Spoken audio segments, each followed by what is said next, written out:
Hello बच्चों, स्वागत है आप सभी का हमारे YouTube channel RP online classes में। मैं आरपी यादव आज का इस क्लास में 11वीं क्लास मैथमेटिक्स का कुछ इंपॉर्टेंट क्वेश्चंस बताने वाले हैं जो झारखंड बोर्ड के द्वारा वीकली टेस्ट में 31 अगस्त 2024 को पूछा गया है। तो ध्यान दोगे, इन सभी क्वेश्चंस जो है सभी क्वेश्चन आपका इंपॉर्टेंट होने वाला है आज का क्लास में। तो इस वीडियो को अंत तक देखेंगे। अगर 11वीं क्लास मैथमेटिक्स से रिलेटेड कोई भी एग्जाम अगर भविष्य में आप देने वाले हैं तो आज का ये क्लास आपके लिए बहुत ही इंपॉर्टेंट होने वाला है। तो इस क्लास को ध्यान से देखोगे, ध्यान दोगे। ये 31 अगस्त 2024 को झारखंड बोर्ड के द्वारा 11वीं क्लास मैथमेटिक्स में पूछा गया क्वेश्चन है। सबसे पहले इसका जनरल इंट्रोडक्शन में ध्यान दोगे।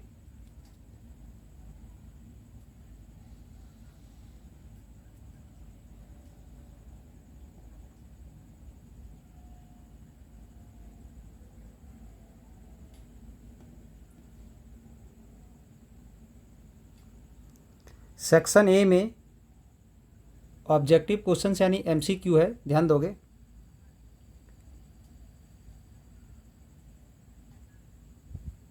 फर्स्ट क्वेश्चन में if a equal to 1 3 4 b equal to 2 4 then the number of the relation from set a to b क्या हो जाएगा 64, यानी इसका आंसर हो जाएगा डी नंबर। सेकंड में है if a equal to 3 7, A जो है सो यहाँ एक सेट है, then the number of the relation on set A क्या हो जाएगा तो 16 हो जाएगा, यानी सी नंबर। 3 में है F x equal to 2x by 1 plus x square then F tan theta is equal to, तो ये हो जाएगा sine 2 theta, that is A number. ठीक है। 4 में एक फंक्शन दिया हुआ है जिसका रेंज लिखना है। ठीक है, तो रेंज में क्या होता है ध्यान दोगे। रेंज में अगर यहाँ डोमेन बोला जाता ना तो जो डोमेन में इस सभी का कोऑर्डिनेट का पहला एलिमेंट यानी 4 आ जाता, 6 आ जाता, 9 आ जाता और 10 आ जाता। बट जब रेंज बोला जाएगा तो सेकेंड वाला आएगा 2 1 1 3, दैट इज 1 2 3 हो जाएगा, यानी बी नंबर। 5 में ध्यान दोगे, 5 का आंसर हो जाएगा सी नंबर। 6 में ध्यान दो, 6 का आंसर होगा सी नंबर। 7 का हो जाएगा ए नंबर।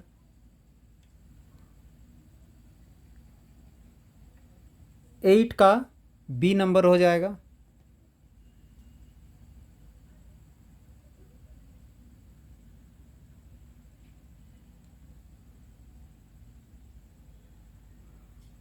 9 का हो जाएगा बी नंबर।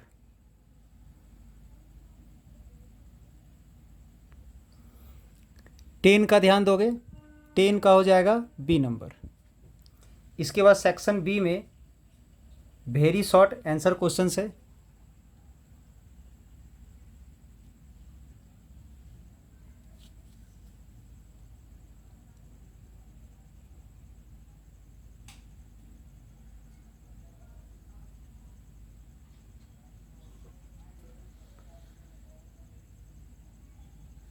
सेक्शन सी में शॉर्ट आंसर क्वेश्चन में ध्यान दोगे।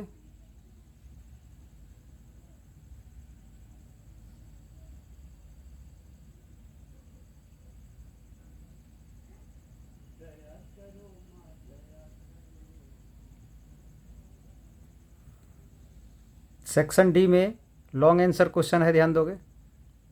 अब चलिए इन सभी क्वेश्चन को हम लोग एक एक करके सॉल्व करते हैं। क्वेश्चन नंबर फर्स्ट में ध्यान दोगे, दो सेट दिया हुआ है। सेट ए में दिया हुआ है 1 3 4 और बी में दिया हुआ है 2 4। ठीक है, अब इसमें हमें फाइंड करना है number of relation from set A to set B. तो सबसे पहले हम थोड़ा सा यहाँ सब समझाते हैं क्या है, ध्यान दोगे। अगर n A equal to P है और n B equal to Q है तो number of relations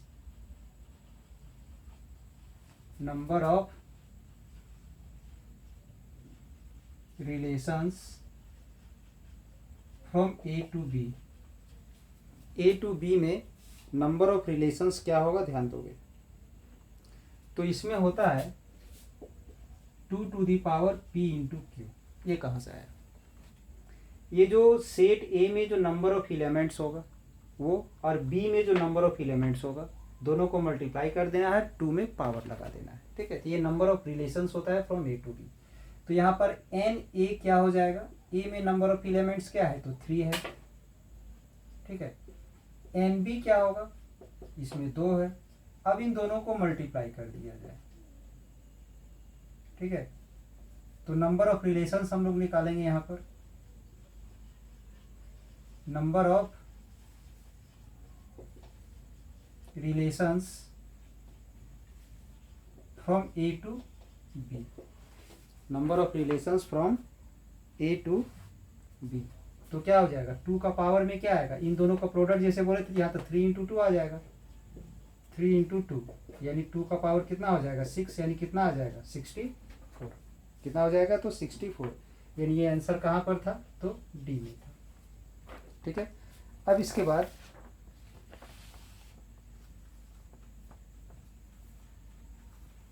same question है यहाँ पर 2 में। 2 में एक सेट दिया हुआ है,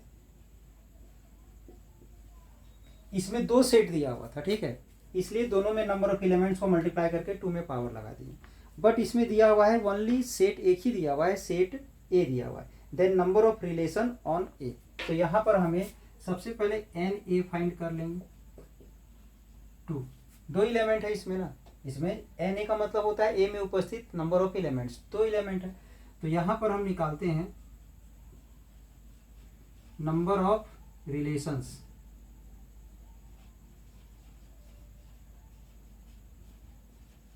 ऑन सेट ए। तो ये क्या आ जाएगा, ध्यान दोगे, जब 2 सेट रहता है तो दोनों सेट्स में उपस्थित नंबर ऑफ एलिमेंट्स को मल्टीप्लाई करके उसमें पावर लगाते हैं, ठीक है। जब सेट एक ही है तो 2 का पावर में क्या हो जाएगा, जैसे कि अगर यहां पर हमें लिखना रहता number of relations on A, तो क्या हो जाता 2 का पावर p इंटू पी हो जाता, क्योंकि इसमें 2 सेट चाहिए ही चाहिए। तो 2 सेट्स का जिक्र नहीं बोल रहा है, सिर्फ ए का बात किया जा रहा है, मतलब दोनों सेट का काम यहाँ ए कर रहा है, ठीक है।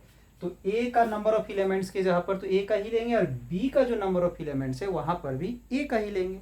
अब सेम इसी प्रकार से अगर यहाँ पर हमें बोला जाएगा नंबर ऑफ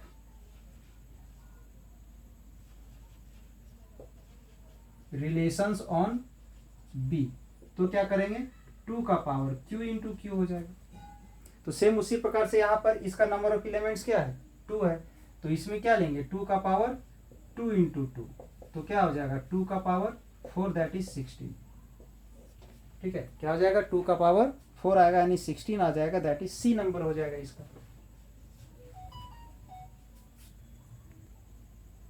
कंप्लीट करोगे इसे,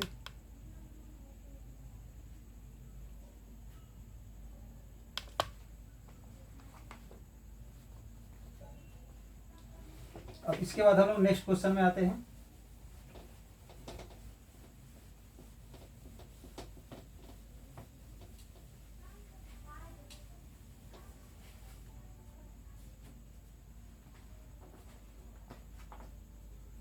क्वेश्चन नंबर 3 क्या है, ध्यान दोगे,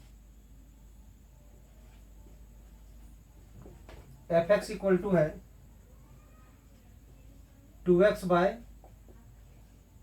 1 प्लस एक्स स्क्वायर, और यहां हमें फाइंड करना है टेन थीटा।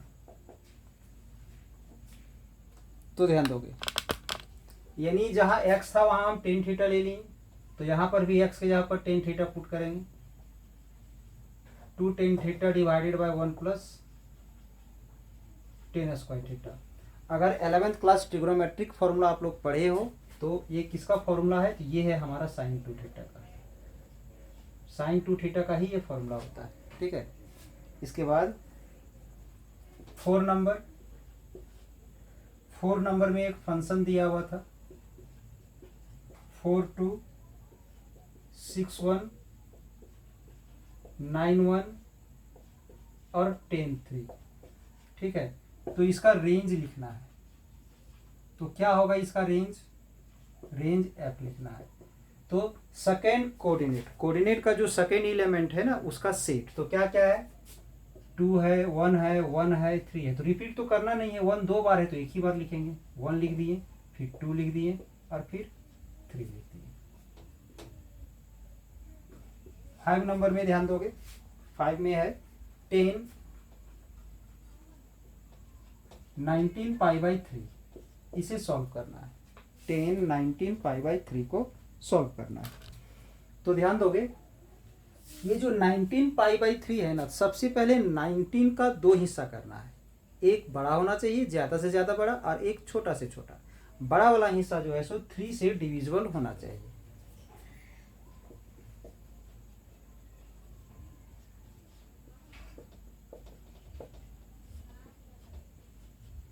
नाइनटीन पाई को हम लिख दिए 18 पाई प्लस पाई, ठीक है। अब ये 3 जो है दोनों में अलग अलग हम डिवाइड कर देंगे।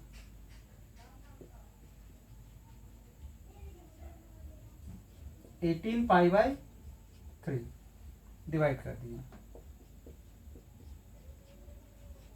ये आ गया। अब इसमें ध्यान दोगे ये जो 3 से 18 कैंसिल होगा तो कितना आएगा, 6 pi plus pi by 3, 6 pi plus pi by 3। इसमें आप फॉर्मूला पढ़े होगे 11th क्लास में ही, ट्रिग्नोमेट्री में। टेन 6 पाई प्लस थीटा, ये फर्स्ट क्वाड्रेंट में चला जाता है तो पॉजिटिव होगा और टेन थीटा हो जाएगा। इसका फॉर्मूला है टेन 6 पाई प्लस थीटा का टेन थीटा। तो सेम उसी प्रकार से इसका क्या हो जाएगा, 10 पाई बाई 3 हो जाएगा। पाई का वैल्यू 180 के आसपास होता है, तो 180 बाई 360 हो जाएगा, और इसका हो जाएगा √3। इसका वैल्यू क्या हो जाएगा, तो √3 हो जाएगा। कंप्लीट करोगे इसे।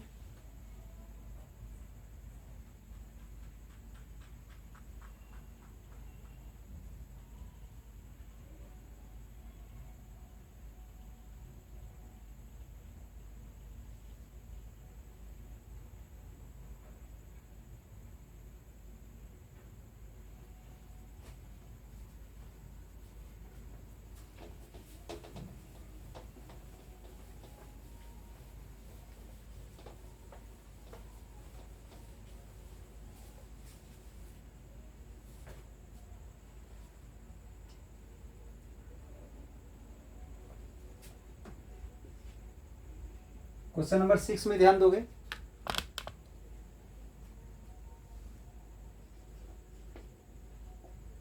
cos 1 degree, cos 2 degree, cos 3 degree, dot dot cos 178 degree, cos 179 degree, ये है। इसका वैल्यू हमें पता लगाना है। तो काफ़ी सिंपल है। अब अगर इसे कोई सॉल्व करने चला जाए तो काफ़ी कॉम्प्लिकेटेड हो जाएगा, इसलिए यहाँ पर थोड़ा सा दिमाग से सॉल्व करना है, सोचना है कि आखिर कुछ तो इसमें लॉजिक होगा। ध्यान दोगे, ऐसे ही अगर हम बढ़ते चले जाएं 1 degree 2 degree 3 degree dot dot dot dot, कहीं तो cos 90 डिग्री आएगा, ठीक है। cos 90 डिग्री तो आना ही आना है।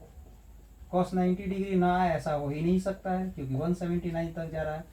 तो cos 90 डिग्री का वैल्यू क्या होता है, तो 0 होता है। बाकी का कुछ भी क्यों ना हो, उसका तो 0 हो गया।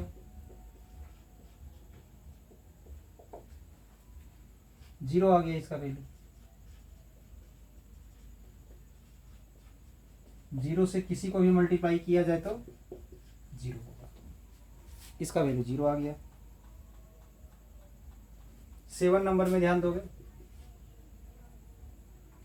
R is a relation from A to B. R is a relation from A to B. तो क्या पढ़े हो इसमें, इसमें बताया गया है कि ये जो R है, अगर A to B में रिलेशन डिफाइन किया गया है, ये तभी पॉसिबल होगा जब R is the subset of A cross B, ये बताया गया था। अगर आप सेट्स पढ़े हो डिटेल से तो ठीक है, और नहीं तो हमारे चैनल में आपको अपलोड मिल जाएगा, उसको आप एक बार जरूर देखोगे, ठीक है।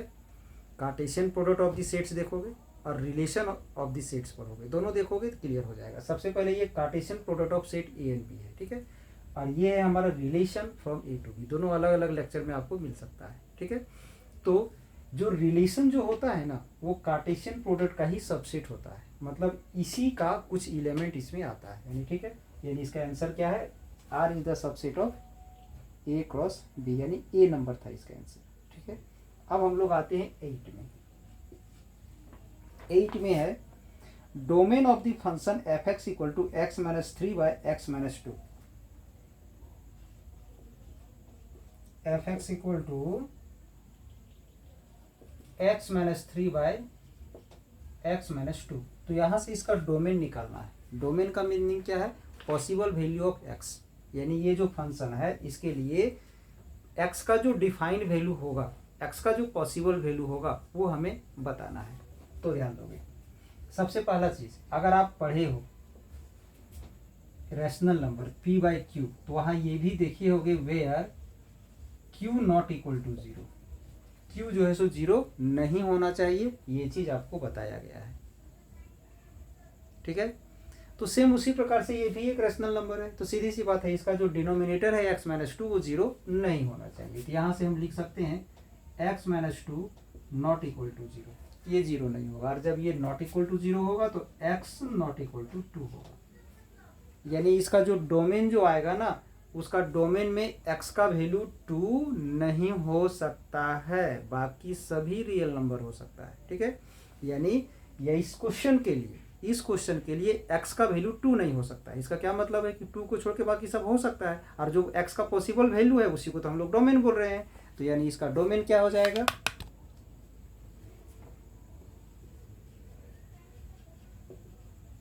Domain of f equal to हो जाएगा r, बट उसमें से 2 को हटा देना है, 2 को छोड़ करके बाकी सभी रियल नंबर हो जाएगा। यानी इसका आंसर क्या था, तो b नंबर आ गया, ठीक है। यानी इस 8 का आंसर क्या हो गया, b नंबर हो गया। कंप्लीट करोगे इसे,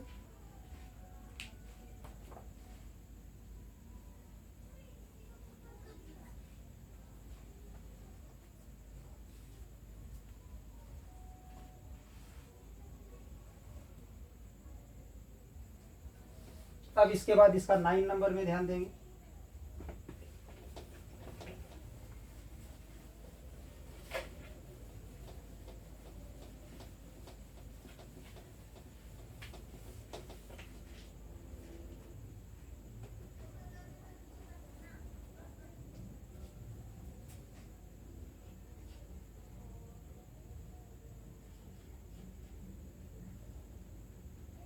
cos 15 डिग्री, cos 15 डिग्री का वैल्यू क्या होगा, ध्यान दोगे।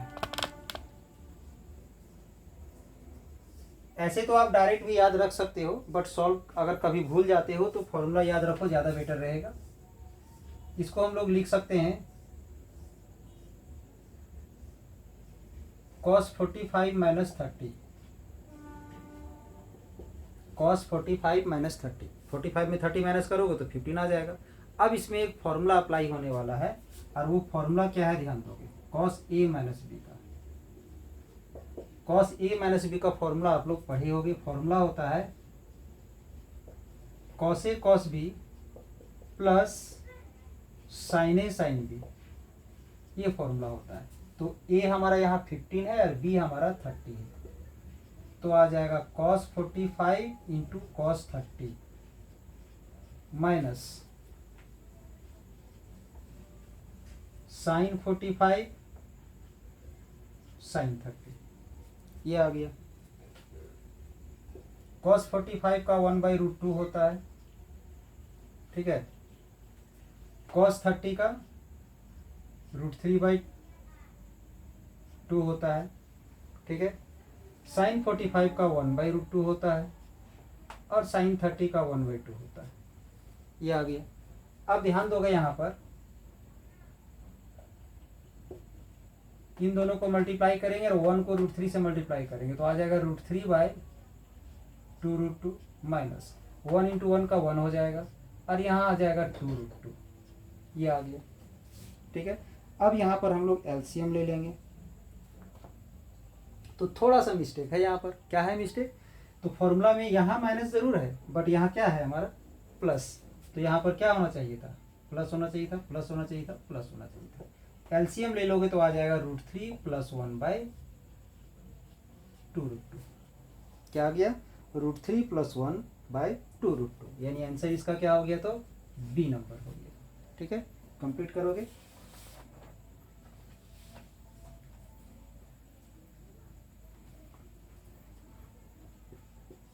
क्वेश्चन नंबर 10 में ध्यान दोगे।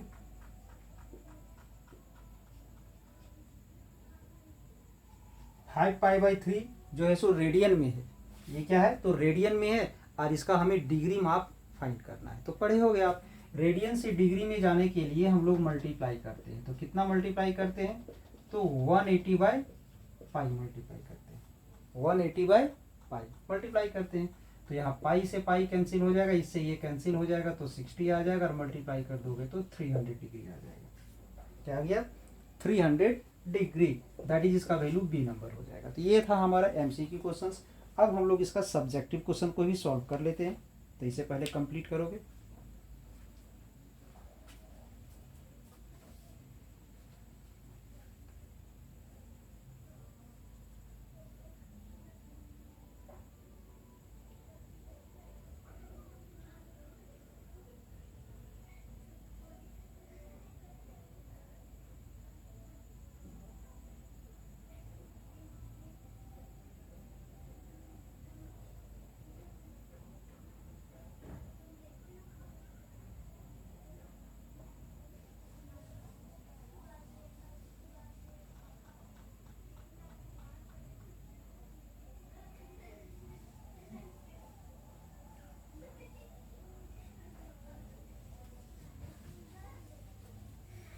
चलिए अब हम लोग इसका सब्जेक्टिव क्वेश्चन को सॉल्व करेंगे।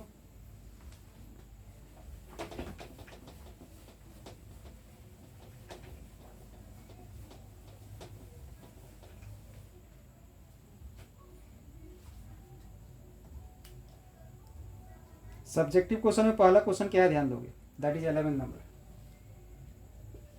11 में है, find the length of an arc, find the length of an arc of a circle. एक सर्कल का जो आर्क है, जो चाप है, उसकी लंबाई ज्ञात करना है।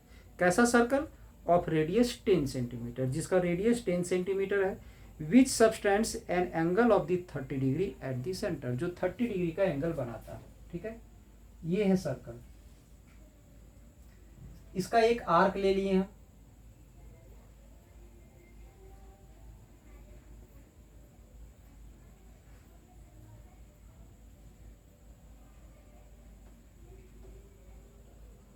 एक आर्क ले लिए यहाँ पर हम। ठीक है, ये जो आर्क है वो सेंटर पर कितना एंगल बना रहा है, तो 30 डिग्री का एंगल बना रहा है। ठीक है, रेडियस क्या है इसका, रेडियस है 10 सेंटीमीटर।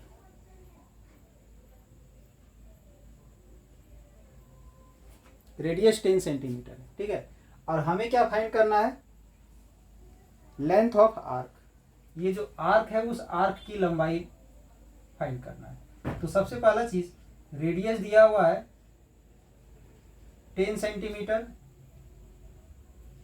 और थीटा इक्वल टू दिया हुआ है 30 डिग्री। ठीक है, रेडियस 10 सेंटीमीटर दिया हुआ है और थीटा इक्वल टू दिया हुआ है 30 डिग्री।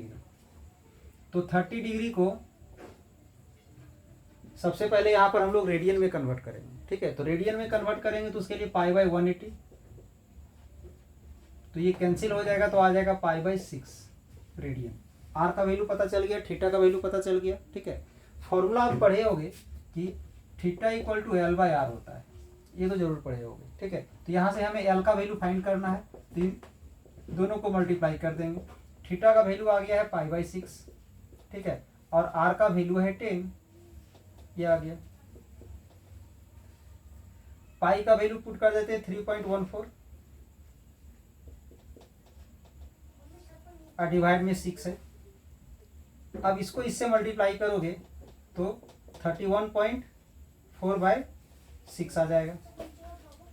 2 से कैंसिल कर देते हैं अगर ऊपर नीचे, 15.7/3 आ जाएगा। अब 3 से अगर इसे डिवाइड करते हो तो 5.233 आ जाएगा। सेंटीमीटर, 5.233 सेंटीमीटर, ये क्या आ जाएगा? तो लेंथ ऑफ द आर्क आ जाएगा।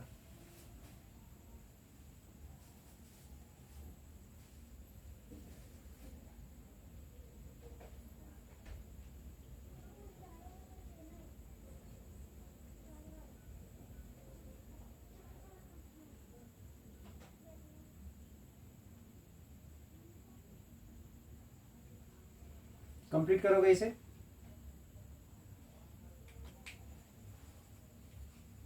अब इसके बाद क्वेश्चन नंबर 12 में ध्यान दोगे।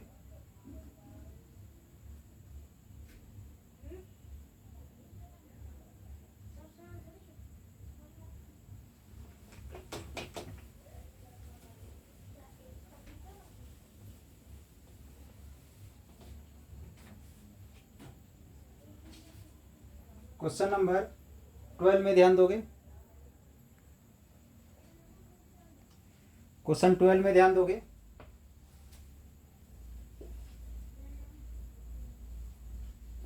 ए है 24, बी है 6, ठीक है। इसमें क्या करना है? Find all relations from A to B, find all relations from A to B.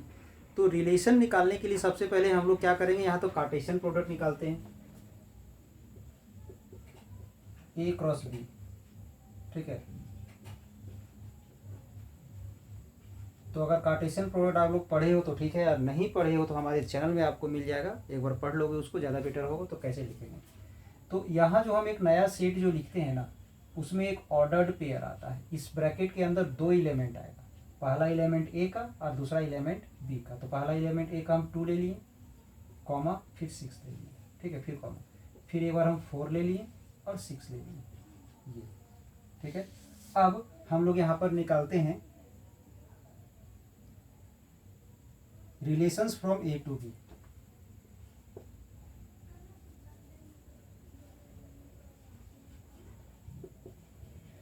Relations from A to B. तो ये एक्चुअली में होता क्या है? ठीक है, ये सबसेट होता है किसका? ए क्रॉस बी का। इसको याद रखोगे, subsets of A cross B. A cross B का जितना सारा सबसेट्स होगा उसको लिखते हैं। तो सबसेट्स लिखने जानते हो आप लोग? एक फाई एक ऐसा है जो सभी का सबसेट होता है, ठीक है। जब भी सबसेट्स लिखना होगा तो फाई तो आएगा ही आएगा, कॉमा। अब इसका दो एलिमेंट है, एक एलिमेंट यहाँ से यहाँ तक है, ये पूरा एक एलिमेंट है, और ये दूसरा एलिमेंट है। तो पहला एलिमेंट हम ले लिए इस प्रकार से, ब्रैकेट यहाँ देना जरूरी है, नहीं दोगे ब्रैकेट यहाँ मिडिल स्मॉल ब्रैकेट तो रॉन्ग हो जाएगा। दूसरा एलिमेंट हम इसे ले लिए, तीसरा में सभी को ले लिए, दोनों को, ये आ गया। कंप्लीट करोगे इसे, इसके बाद 13 में आएंगे हम लोग।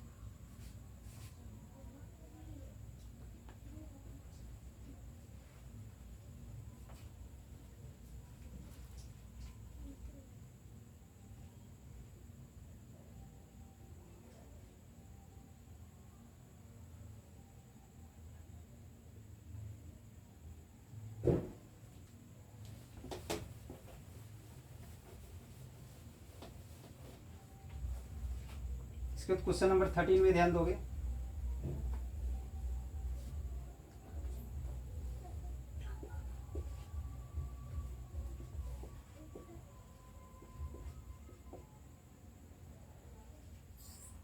एक्स स्क्वायर माइनस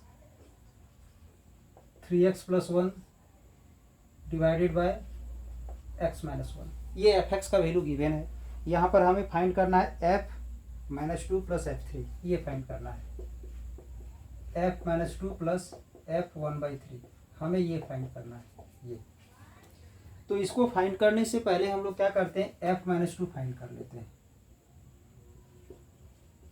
तो f माइनस 2 कैसे फाइंड करोगे? ये जो एफ एक्स है, ध्यान दोगे, एफ एक्स, एक्स के जहाँ पर हम क्या ले लिए? -2। तो इसमें जहाँ जहाँ x दिख रहा है वहाँ वहाँ -2 ले लो। -2 का स्क्वायर प्लस 3 इंटू -2 प्लस 1 -2, यानी इसमें जहाँ जहाँ x था वहाँ वहाँ -2 ले लिए, ठीक है, अब इसे सॉल्व करेंगे। -2 का स्क्वायर 4 हो जाएगा, इन दोनों को मल्टीप्लाई करोगे तो -6 आ जाएगा और प्लस में 1, -2 -1 का -3 हो गया। ठीक है, अब इसे सॉल्व करोगे तो आ जाएगा -1, -1 बाई -3, -1 बाई -3, तो माइनस माइनस कैंसिल हो जाएगा तो क्या आ जाएगा 1/3 आ जाएगा। अब हम लोग फाइंड कर लेते हैं 1/3, f1/3, ठीक है, f1/3। तो इसमें जहाँ जहाँ x है वहाँ वहाँ 1/3 ले लेंगे, तो 1/3 का स्क्वायर -3 इंटू 1/3 प्लस 1, फिर यहाँ पर क्या आ जाएगा 1/3 -1,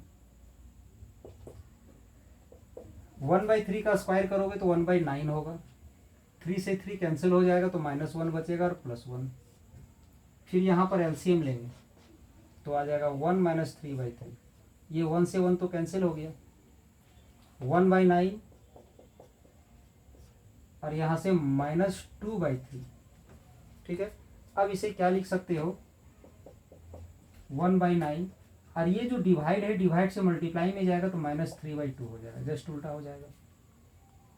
अब यहाँ पर क्या करेंगे 3 से इसको कैंसिल करेंगे तो 3 आएगा, 3 को इससे मल्टीप्लाई कर दोगे तो आ जाएगा -1/6, 1/3 आ गया और -1/6 आ गया। अब इसका वैल्यू हम लोग फाइंड कर लेते हैं।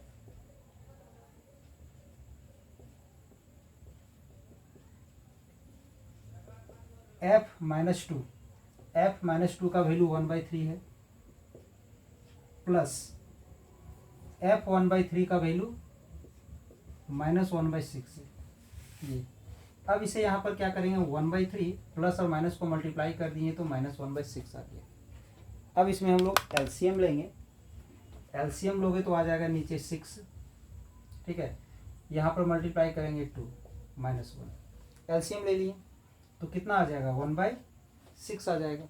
चलिए इसे कंप्लीट करोगे, इसके बाद क्वेश्चन नंबर 14 बताएंगे।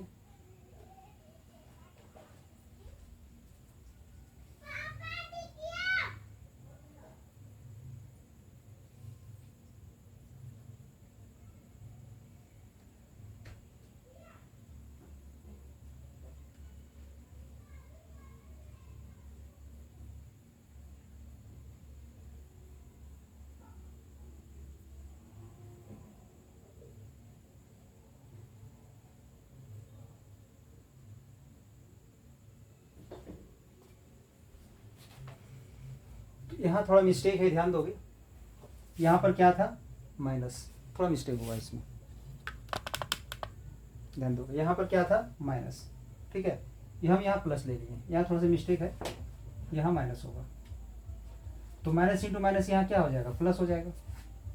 ठीक है, अब अगर प्लस हो जाएगा तो सबको ऐड करेंगे तो कितना आ जाएगा 11 आ जाएगा, यानी इसका आंसर ये इसका वैल्यू आ जाएगा यहाँ से -11/3, क्या आ जाएगा -11/3, दैट इज यहाँ पर करेक्शन करना होगा -11/3, यानी यहाँ -11/3। ठीक है, तो इसमें जब हम लोग एलसीएम ले रहे हैं तो यहाँ 2 से मल्टीप्लाई होगा तो -22 आ जाएगा। ठीक है, तो आंसर क्या हो जाएगा -23/6 आ जाएगा। जल्दी से कंप्लीट करोगे।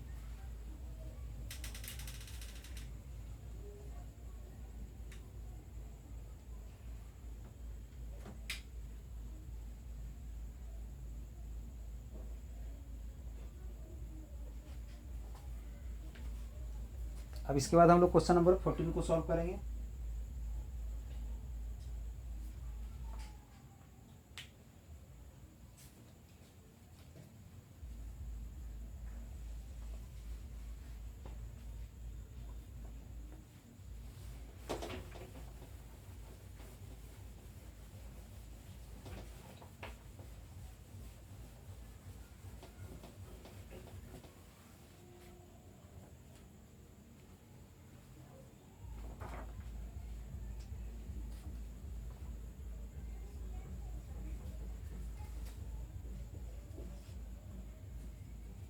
फोर्टीन में है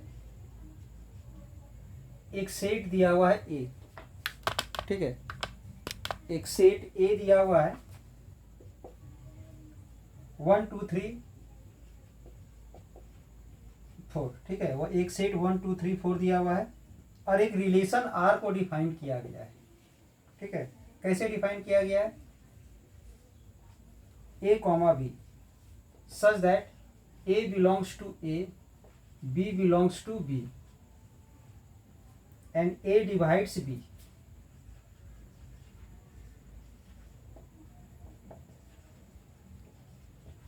ये रिलेशन दिया हुआ है, यानी इस रिलेशन में जो दो ठो एलिमेंट का जो ऑर्डर्ड पेयर जो होगा ना, वो ऑर्डर्ड पेयर में से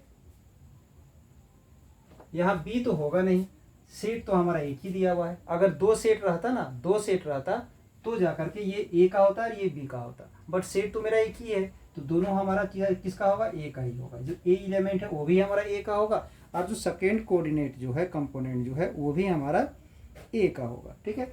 और ये जो फर्स्ट एलिमेंट है ए डिवाइड्स बी, ए जो है सो बी को डिवाइड कर रहा है, तो ध्यान दोगे। तो यहां पर हम लोग क्या लिखेंगे? अगर इसका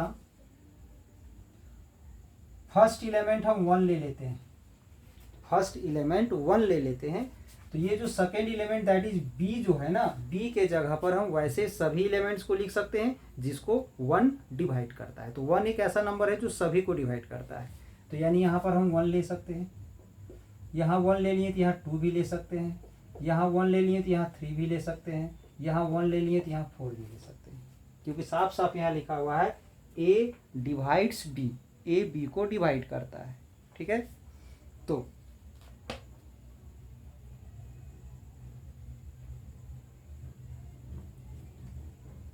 ए जो है बी को डिवाइड कर रहा है, ठीक है। तो यहाँ देखिए ए है और ये बी है, पहला वाला ए है और ये बी है, ये पहला वाला ए है और ये बी है, ये पहला वाला ए है और ये बी है, यानी पहला एलिमेंट दूसरे को डिवाइड कर रहा है।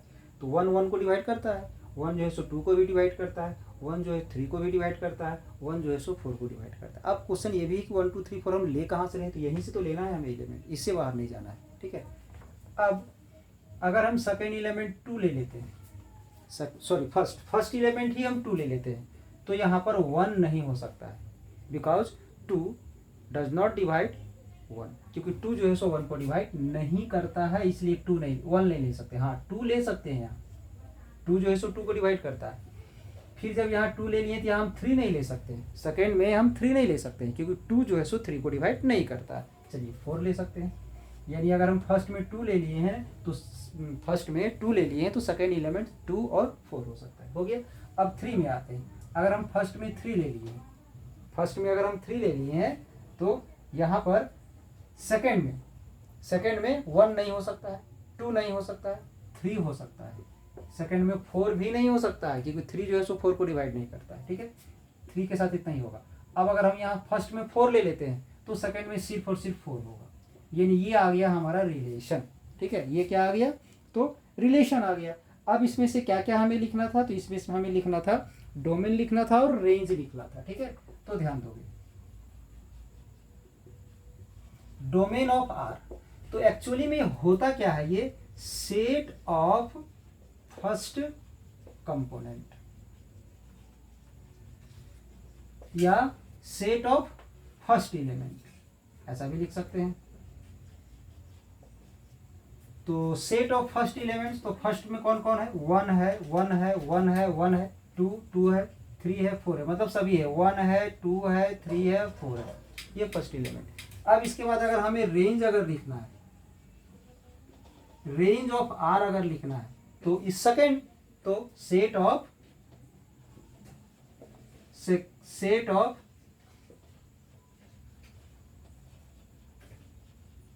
सेकेंड एलिमेंट्स, तो ध्यान दोगे। तो इसमें से सेकेंड एलिमेंट्स क्या क्या है? 1 है, 2 है, 3 है, 4 है, 2 है, 4 है, 3 है, 4, मतलब सब है। इसमें भी हमारा आ जाएगा 1 2 3 4। जब भी डोमेन बोला जाएगा तो फर्स्ट में क्या क्या है उसको लिख देना है, रेंज बोला जाएगा तो सेकंड में क्या क्या है उसे लिख दोगे। चलिए कंप्लीट करोगे इसको जल्दी से, इसके बाद हम लोग 15 नंबर में आएंगे।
ध्यान दोगे क्वेश्चन नंबर 15 में क्या है,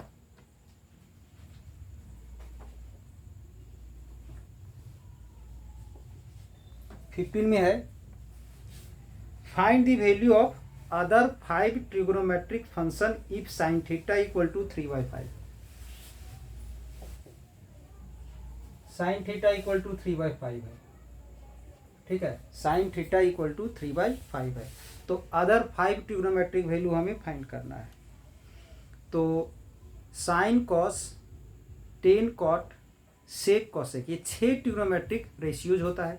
एक दिया हुआ है, बचा कौन, 5, तो वही 5 रेशियो हमें फाइंड करना है। तो इसके लिए हमें चाहिए पी, बी और एच, यानी परपेंडिकुलर, बेस और हाइपोटेनस। तो साइन का एक्चुअली में क्या होता है, साइन का होता है p/h, ये होता है। तो यहाँ अगर देखा जाए तो p का वैल्यू 3 हो गया और h का वैल्यू हमारा 5 हो गया। हम यहाँ से b फाइंड कर लेते हैं। तो फॉर्मूला अगर आप लोग पढ़े हो तो b² इक्वल टू होता है h² माइनस p²। तो h² यानी 25 और p² यानी 9, दैट इज 16। तो यहाँ से b इक्वल टू आ जाएगा √16, दैट इज 4 आ गया, ठीक है। अब इसमें ध्यान दोगे, यहाँ दिया हुआ है theta is in second quadrant, theta is in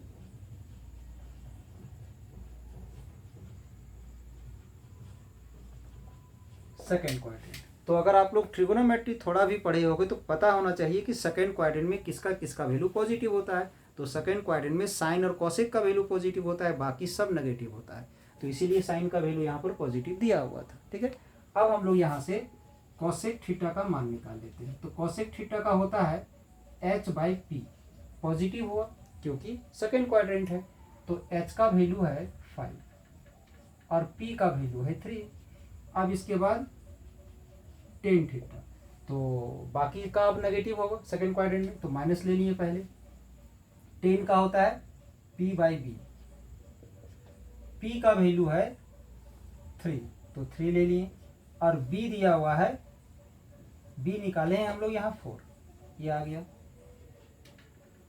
अब कॉट थीटा, तो कॉट का होता है -b/p, तो -4/3 आ गया, ठीक है। अब इसके बाद हम लोग साइन और कॉसेक फाइंड करेंगे। तो ध्यान दो, सॉरी साइन तो हो चुका है, कॉसेक भी हो चुका है, कॉस फाइंड करेंगे। कॉस का भी माइनस होगा और b/h होगा, b/h होगा। b का वैल्यू है 4 और h का वैल्यू है 5। इसके बाद सेक का फाइंड करेंगे तो इसका भी -h/b हो जाएगा, माइनस यानी 5/4, ये आ गया।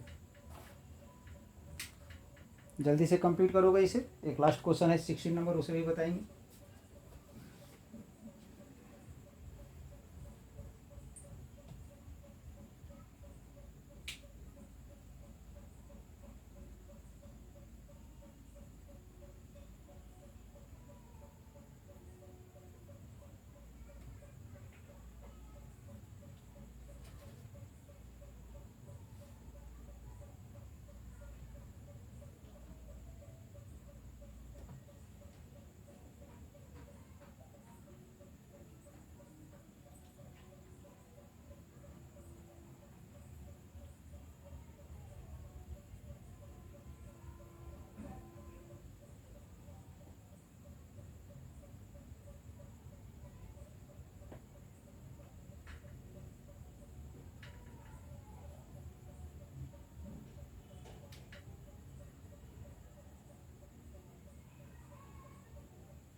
अब हम लोग लास्ट क्वेश्चन में आते हैं, ध्यान दोगे।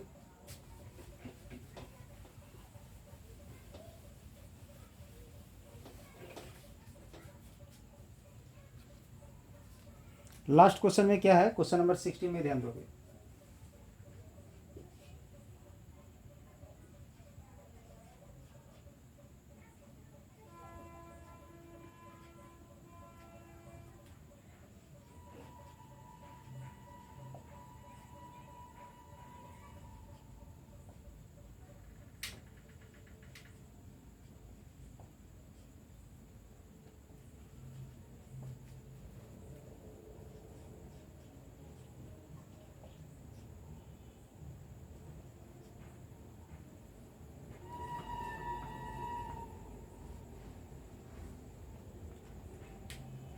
इसका वैल्यू फाइंड करना है तो इसके लिए सबसे पहले हम लोग यहाँ पर एक फॉर्मूला अप्लाई करने वाले हैं। ठीक है, ध्यान दो, क्वेश्चन दिखने का हम यहाँ फॉर्मूला अप्लाई करने वाले हैं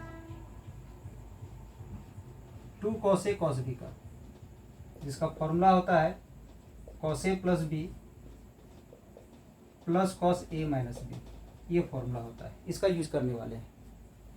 2 cos A cos B का cos A plus B plus cos A minus B का फॉर्मूला अप्लाई करेंगे हम लोग यहाँ पर। तो 2 cos A into cos B, उसको फिलहाल वैसे ही छोड़ेंगे, तो आ जाएगा यहाँ से cos A प्लस बी यानी π/3 प्लस 9π/3 13 है। ठीक है, प्लस में cos, तो यहाँ पर एक स्टेप आप बढ़ा के चल सकते हो या तो नहीं भी बढ़ाए हो तो कोई दिक्कत नहीं है। अगर एक स्टेप यहाँ पर बढ़ा देते हो, जब भी इस तरह का फॉर्मूला हम लोग अप्लाई करते हैं, इसमें ये जो एंगल स्मॉल है और ये उससे ग्रेटर है, तो बड़ा एंगल को आगे कर लेते हैं, थोड़ा सा मल्टीप्लाई में हम लोग आगे पीछे कर सकते हैं।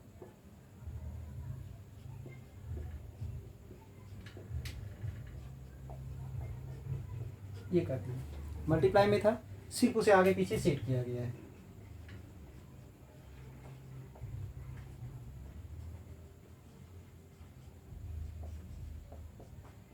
अब ध्यान दोगे, अब इसमें फॉर्मूला अप्लाई करोगे cos A प्लस बी, तो आ जाएगा यहाँ से 9π/13 प्लस π/13, फिर plus cos 9π/13 minus π/13 plus cos 3π/13 plus cos 5π/13, ये आ गया। ध्यान दोगे, यानी इन दोनों में, इसमें फॉर्मूला अप्लाई किए cos A प्लस बी और plus cos A minus B, और इन दोनों को वैसे ही हम उतार दिए। ठीक है, तो ध्यान दोगे, इसे लिख सकते हो, एलसीएम ले लेंगे 13 आ जाएगा। ठीक है, और 9 + 1 का हो जाएगा 10।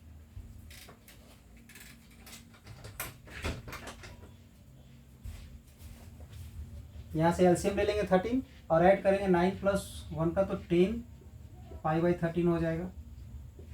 ठीक है, प्लस cos, फिर यहाँ पर क्या हो जाएगा 8 π/13, ये आ गया।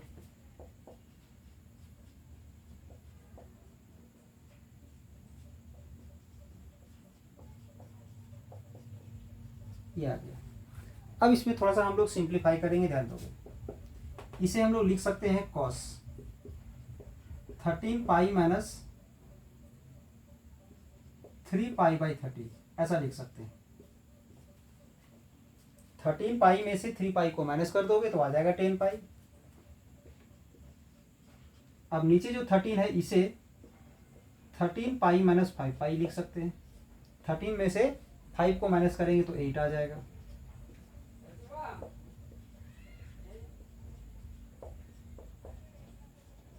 बाकी इन दोनों को ऐसे ही लिख देना है, ये आ गया। ठीक है, अब फिर से यहाँ पर हम इसमें एक फॉर्मूला अप्लाई करने वाले हैं, तो फॉर्मूला क्या अप्लाई हो जाएगा cos π माइनस थीटा। ठीक है, cos π माइनस थीटा, तो cos π माइनस थीटा का होता है माइनस cos थीटा, ये पढ़े होंगे, cos π माइनस थीटा का माइनस cos थीटा होता है। तो यहाँ वो फॉर्मूला अप्लाई करेंगे। इससे पहले क्या करेंगे, ये 13 दोनों में अलग अलग डिवाइड कर दोगे,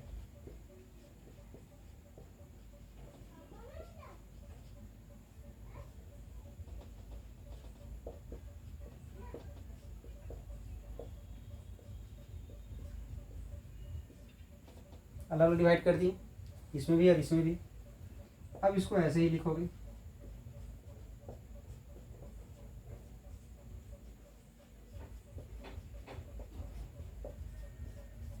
ये आ गया। ठीक है, अब नीचे जो फॉर्मूला हम लिख के रखे हुए हैं, इसको थोड़ा सा मिटा देते हैं।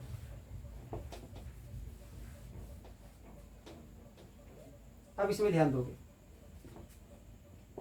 ये जो 13 है, इसको इसमें डिवाइड कर दें तो कितना आ जाएगा, cos π माइनस 3π/13, ये होगा, प्लस ये 13 इसमें डिवाइड करोगे, π माइनस 5π/13, बाकी इन दोनों को ऐसे ही उतार दोगे।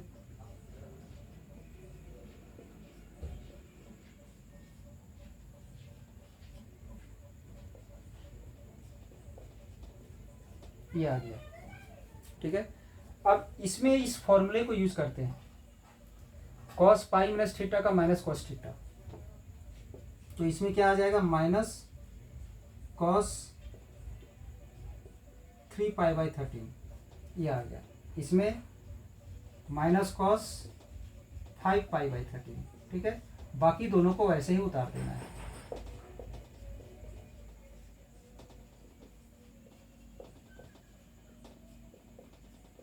ये आ गया। ठीक है, अब ध्यान दोगे, ये जो टर्म है इससे कैंसिल हो जाएगा और ये जो टर्म है इससे कैंसिल हो जाएगा, यानी आंसर क्या आ गया, तो 0 आ गया। तो इसे कंप्लीट करोगे एक बार,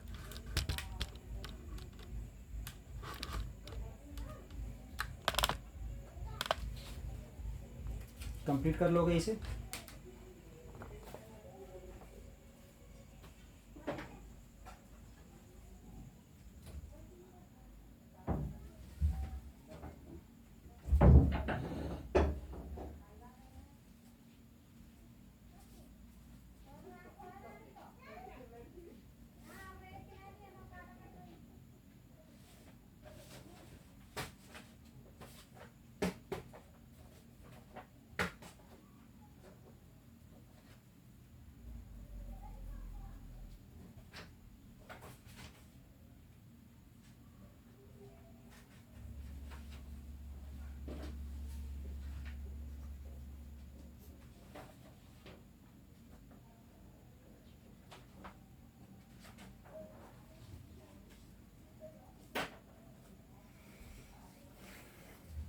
तो ये था हमारा आज का क्लास में 11th क्लास मैथमेटिक्स से रिलेटेड कुछ इम्पॉर्टेंट क्वेश्चंस, जिसका प्रिपरेशन करके या इसका तैयारी करके आप आने वाले समय में बेहतर मार्क्स ला सकते हैं। इसी तरह का चैप्टर बाय चैप्टर और सारे इम्पॉर्टेंट क्वेश्चंस आपको हमारे इस चैनल में मिल जाएगा। तो चैनल को सब्सक्राइब कर लें और चैनल के थ्रू हमारे चैनल में अपलोड आपको मिलेगा, उसका उपयोग करके उसे देख करके आप आने वाले समय में बेहतर मार्क्स ला सकते हैं। चलिए, इस चैनल से आप लोगों को जुड़ने के लिए धन्यवाद।